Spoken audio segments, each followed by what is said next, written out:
Permendikbud nomor 2 tahun 2024 tentang standar satuan biaya operasional pada pendidikan tinggi di perguruan tinggi negeri menuai banyak kritik dan juga keluhan dari kalangan mahasiswa.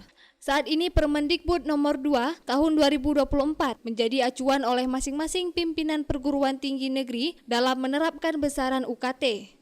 Presiden Mahasiswa Universitas Samudra Langsa, Daffa Febrian Fakrozi, meminta Permendikbud nomor 2 tahun 2024 tentang standar satuan biaya operasional pada perguruan tinggi negeri ditinjau ulang dan berharap agar aturan tersebut dapat direvisi dengan tidak memberatkan mahasiswa.